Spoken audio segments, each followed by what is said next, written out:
Hello everyone, कैसे हैं आप? आई होप आप अच्छे से होंगे। मेरे बच्चे, आज के इस वीडियो लेक्चर में हम chapter number 3 pair of linear equation का एक बहुत इंपॉर्टेंट क्वेश्चन आपसे डिस्कस करेंगे। क्वेश्चन बहुत ज़्यादा इंपॉर्टेंट है और फ्रीक्वेंटली बोर्ड एग्जाम में पूछा जाता है। आप ऐसा मानो कि हर एक बोर्ड एग्जाम में ये क्वेश्चन आता ही आता है, ठीक है।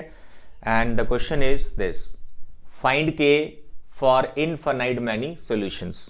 यानी आपको ये जो पेयर दे रखा है, पेयर ऑफ लीनियर इक्वेशन, इसके जो सॉल्यूशंस हैं वो इनफाइनाइट मैनी है। तो बताइए इसमें जो अननोन के है उसका क्या वैल्यू होगा। एनसीईआरटी में भी ऐसे क्वेश्चंस हैं। यहां मैंने इनफाइनाइट का कंडीशन लिया है। कंडीशंस आपको पता है 3 होती हैं। इनफाइनाइट का कंडीशन होता है, नो सॉल्यूशन का होता है और यूनिक सॉल्यूशन का। किसी पे भी क्वेश्चन पूछा जा सकता है। पैटर्न करने का तीनों का सेम है, बस हाँ आपको कंडीशंस याद होनी चाहिए कि कंडीशंस क्या है। तो सबसे पहले मैं वो आपको कंडीशंस बता देता हूं कि हर एक सॉल्यूशन के लिए क्या क्या कंडीशंस होती हैं। मेरे बच्चे, सबसे पहले a1 upon a2 is not equal to b1 upon b2। अगर ये रेशोज इक्वल नहीं आ रही हैं तो ये यूनिक सॉल्यूशन का कंडीशन होता है। Second is a1 by a2 is equal to b1 by b2 is not equal to c1 by c2। ये नो सॉल्यूशन का कंडीशन होता है। यानी इस टाइम पे लाइंस क्या है, पैरेलल होती हैं। इस टाइम पे लाइंस इंटरसेक्ट कर रही होती हैं। और जो आपकी थर्ड कंडीशन है that is a1 by a2 is equal to b1 by b2 is equal to c1 by c2। जब ये तीनों रेशियोज इक्वल आ जाएं तो उस टाइम पे हम बोलते हैं इनफाइनाइट मैनी सॉल्यूशन। यानी लाइन जो है ओवरलैप कर रही होती है, कोइंसाइड्स कर रही होती हैं। तो हमें इस कंडीशन को अप्लाई करके यहां से k का वैल्यू फाइंड करना है। बाकी a1 b1 या c1 c2 ये क्या है? पेयर ऑफ लीनियर इक्वेशन को जब आप स्टैंडर्ड फॉर्म में लिखते हो वहां से आप ये a1 b1 c1 सब देखते हो, ठीक है। और इन्हीं को आपने उस जर्नल पेयर के साथ कंपेयर करके ये सब पहले a1 b1 को ढूंढ लेना है। तो सेपरेटली a1 b1 c1 लिखने की जरूरत नहीं है। आप सिर्फ इस पेयर को स्टैंडर्ड फॉर्म जो जनरली हम पेयर को लिखते हैं उसके साथ कंपेयर करके ये वैल्यूज आप डायरेक्ट सिलेक्ट कर सकते हैं। देखें मैं जैसे कर रहा हूं। अब आपको एग्जाम में क्वेश्चन आ गया, ठीक है, आ गया क्वेश्चन। हमने ये भी देखना है कि हमारा टाइम वेस्ट नहीं होना चाहिए। क्वेश्चन की बहुत ज्यादा लेंथ नहीं बना दो आप। तो आपने थोड़ा सा शॉर्टकट भी लेना है। आपके एग्जाम में कोई मार्क्स नहीं करते हैं। जिस तरह से मैं सॉल्व कर रहा हूं पूरा आपने वैसे ही सॉल्व करना है। देखो, सबसे पहले तो आप ये जो गिवन पेयर है इसको आप लिखिए x प्लस के प्लस 1 इक्वल टू 5, फिर आ गया k plus 1 x plus 9y। अब यहां पर एक इंपॉर्टेंट पॉइंट है सीखने वाला, ठीक है। वो क्या है कि ये जो कांस्टेंट टर्म है बिना एक्स वाई के, ये दोनों इक्वेशंस में जानते हो, ये दोनों राइट साइड में रखो इक्वल के दूसरी तरफ, या फिर ये लेफ्ट साइड में रखो। जैसे मैंने ये पेयर ले रखा है जिग जैग में, ऐसा नहीं होना चाहिए, नहीं तो वो गलत आएगी आपका वैल्यू। देखो यहां पर मैंने फर्स्ट इक्वेशन में इक्वल टू के इस तरफ रखा है 5, यानी मैंने इसको राइट साइड में रखा है। तो दूसरे पेयर में ये कांस्टेंट जो आपको दिख रहा है ये भी राइट साइड में होना चाहिए। या फिर ऐसा करो, इसको राइट साइड ही रहने दो और 5 को उधर ट्रांसफर कर लो। बात समझ आ रही ना? कांस्टेंट का यहां बहुत बड़ा रोल है। तो एग्जाम में हो सकता है टीचर ऐसा आपको पेपर मतलब क्वेश्चन पूछ ले जिसमें जिस तरह से मैंने लिखा है ऐसे लिखाओ। तो अगर आप सीधा इसको C1 बोल दोगे, इसको C2 बोल दोगे, भाई गड़बड़ हो जाएगा, k का वैल्यू सीधा ही गलत आएगा। तो दोनों को आपको एक तरफ रखना है। तो हम यहां पर ऐसा करते हैं, जो 5 है 5 को मैं लेफ्ट साइड में ले जाता हूं, तो हो गया -5, ठीक है। 5 को उधर ले गया और इसको नहीं छेड़ना, ये ऑलरेडी हमारा इसी तरफ था। It is 9y plus 1 minus 8k equal to 0। तो सबसे पहले आपने क्या करना है, जो पेयर दे रखा है उसको अपना स्टैंडर्ड फॉर्म में चेंज करके उसको लिख लेना है, ठीक है। उसके बाद इसको आपने कंपेयर करना है। देखो एक ही क्वेश्चन आएगा इस टाइप का, तो जनरल फॉर्म आप जरूर लिखें। a1 x plus b1 y plus c1 equal to 0, a2x plus b2y plus c2 equal to 0। अगर आपने गिवन इक्वेशन में दोनों कांस्टेंट को लेफ्ट साइड में रखा है तो जब आप जर्नल इक्वेशन के साथ कंपेयर कर रहे हो उसको, तो उसके भी दोनों कांस्टेंट आपने लेफ्ट साइड ही रखने। तो अगर इन दोनों को राइट साइड रखा है तो यहां c1 c2 भी राइट साइड में होने चाहिए।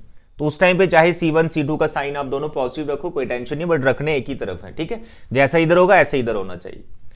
तो जैसे आपने इसके साथ कंपेयर करना है तो आपके पास a1 b1 c1 a2 b2 c2 की सब वैल्यू मिल जाएगी। आप देख भी सकते हैं a1 का वैल्यू आपका क्या है, x का कोफिशिएंट जो कि 1 है यहां पर, B1 का वैल्यू k+1 है, C1 का वैल्यू -5 है। तो जो मैं बोल रहा हूं कि A1 B1 C1 का ये वैल्यूज है वो आपको लिखने की जरूरत नहीं है सेपरेटली, वो 6 नंबर यहां लिखने की जरूरत नहीं है, आपका टाइम बहुत चला जाएगा।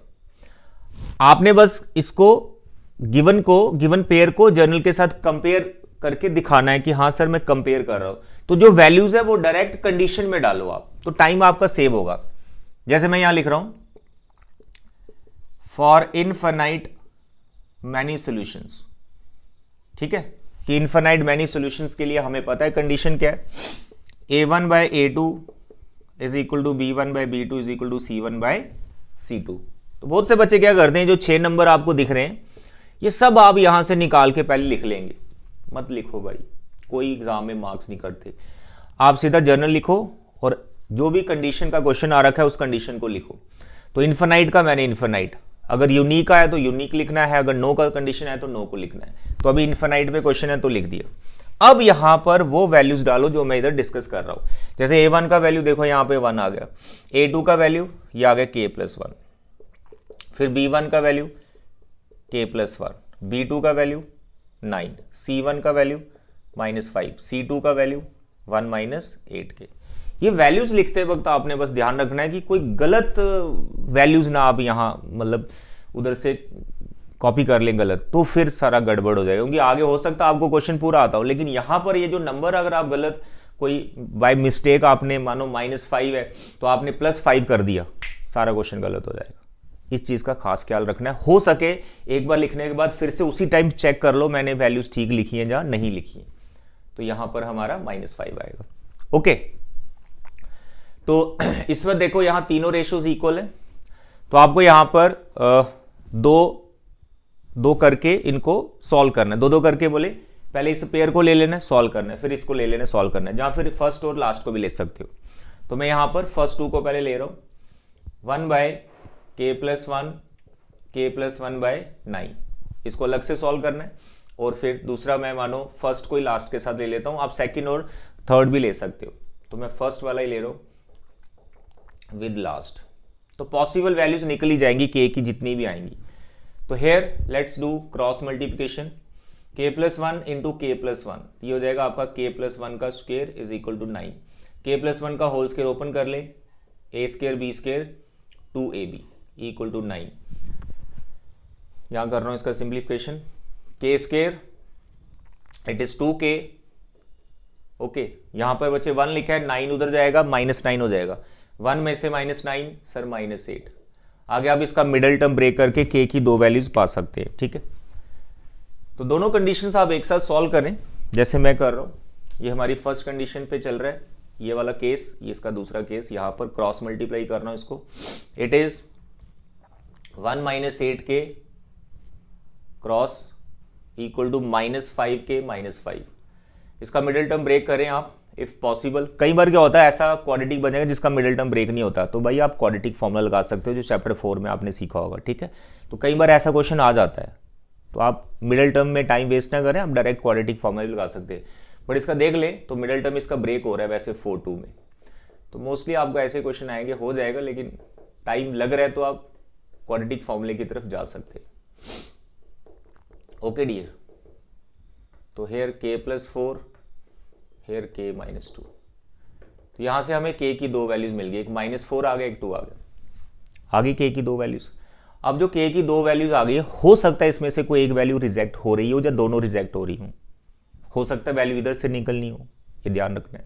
अब वो कैसे चेक करना है भाई, ये जो k की वैल्यूज आई है ना, वो आपने यहां पे पुट करनी, इधर जो कंडीशन होती है ना, ये k की वैल्यूज आपने यहां पे पुट करनी है और देखना है किस वैल्यू से ये तीनों रेशो सेम आ रही। एक्चुअली k तो वही चाहिए ना जो इनफाइनाइट मैनी सॉल्यूशंस दे रहे हो। मानो अब ये 2 इक्वल आ जाओ, तीसरा वाला इक्वल नहीं आ रहा रेशो, तो वो k का वैल्यू तो होगा नहीं, क्योंकि वो तो नो सॉल्यूशन दे रहा होगा, हमें तो इनफाइनाइट वाले निकालना है। तो इसलिए इनको चेक करना बहुत जरूरी है। अभी लास्ट में चेक करते हैं, पहले इधर का भी देख लेते हैं क्या वैल्यू निकलने वाला है। 1 ये 5 इधर आ गया, +5 हो गया, -5k 8 इधर चला गया, 8k यहाँ पर आ गया 6 सर, यहाँ पर आ गया 3k और यहाँ पे k आ गया 2। तो यहाँ पे k2 मिल रहा है, -4 और 2, यानी कुल मिलाकर हमारे पास k की जो वैल्यूज हैं वो 2 वैल्यूज आ रही, 2 एंड -4, ठीक है। अब यहां पर आपको चेक करना है, तो पहले 2 के लिए चेक करते हैं। तो मैं यहाँ 2 पुट कर रहा हूँ, ये रफ वर्क होता है, ठीक है, तो दिखाने की जरूरत नहीं होती, सिर्फ अपने लिए होता है रफ में। यहाँ पे 2 पुट किया, रेशो बनी 1/3। यहाँ पे 2 पुट किया, 2 + 1 3, 3/9 कैंसिल किया, 1/3। उसके बाद यहाँ पे हमने 2 पुट किया, 2 8 ज़ा 16, सर 1 में से 16 -15, ऊपर भी 5 है, कट गया 1/3। तो भाई 2 तो है ही है वैल्यू, 2 वैल्यू तो है ही है। अब -4 को भी आप चेक कर ले, लेट्स चेक -4। तो यहां पर हम ये रफ में कर रहे हैं, -4 मैंने यहां पुट किया तो ये आ गया 1/-3। यहां -4 पुट किया, -4 + 1 इट इज -3, तो -3/9, सर ये भी -1/3, 2 तो इक्वल आ गए। तीसरा चेक करो, -4 से चेक कर रहे हैं, यहां -4 पुट किया तो ये बन गया +32, +32 1 33, अरे वो तो 5 से कैंसिल नहीं होगा, इसका मतलब तीसरा वाला इक्वल नहीं आएगा। तो भाई जो -4 है वो इनफाइनाइट मैनी सोल्यूशन नहीं दे रहा है, -4 जो है वो नो सोल्यूशन दे रहा है। तो यहां से नो सोल्यूशन का भी हमारा क्वेश्चन बन रहा है। तो अगर आप नो सोल्यूशन का एक आता तो यहां नॉट इक्वल लिखा होता, पूरा आप सॉल्व ऐसे ही करते, यही वैल्यूज आती और -4 से आपका नो निकल रहा होता। तो इस टाइम पे हमारा क्वेश्चन इनफाइनाइट का है, तो हमें इनफाइनाइट वाली ही वैल्यूज उठानी है जो वो दे रही है। तो k = 2 only value which gives what? Infinite many solutions। ठीक है बेटा, ऐसे आपको ये क्वेश्चन सॉल्व करना है, बहुत लेंथी भी नहीं करना है, पर जितना करवाया है उतना तो करके ही आना है। ये क्वेश्चन वैसे ही मैंने सिलेक्ट ऐसा किया था कि इसमें थोड़ा सा लेंथी टाइप है, ये इससे लेंथी क्वेश्चन होता नहीं, क्वाड्रेटिक है। कई बार क्या है कि यहां पर लीनियर ही बनता है, आराम से k का वैल्यू निकल जाता है। तो अगर आप ऐसे क्वेश्चन प्रैक्टिस कर लेते हैं तो आप समझो कि यार एक क्वेश्चन कंफर्म है एग्जाम में लीनियर का, जो आप सॉल्व कर लेंगे, क्योंकि आना ही आना आपको k वाली वैल्यूज का। ठीक है, तो आज की वीडियो में इतना ही मेरे बच्चे। ऐसे ही मैं आपको इंपॉर्टेंट क्वेश्चन हर चैप्टर के करवाता रहूंगा, लेकिन अगर आपको कंप्लीट चैप्टर अच्छे से समझना है, जहाँ उसको देखना है कि सर हर एक्सरसाइज का क्वेश्चन चाहिए मेरे को, तो आप वीडियो के डिस्क्रिप्शन में जाइए, मैंने हर चैप्टर अपने चैनल पे सॉल्व किया हुआ है। लीनियर का मैंने क्वेश्चन करवाया, तो लीनियर का जो पूरा सोल्यूशन है, पूरे चैप्टर के जो नोट्स हैं, जो उसके वीडियो सोल्यूशंस हैं, वो आपको डिस्क्रिप्शन में मिल जाएंगे। लिंक पे आप प्रेस करें तो पूरा चैप्टर आपके सामने होगा, एक प्लेलिस्ट ओपन होगी। कोई भी एक्सरसाइज आप करना चाहते हैं, 3.3 करना चाहते हो, 3.4, 3.5 optional, everything done in my YouTube channel. तो आज के लिए इतने बच्चे, thank you, bye bye and take care.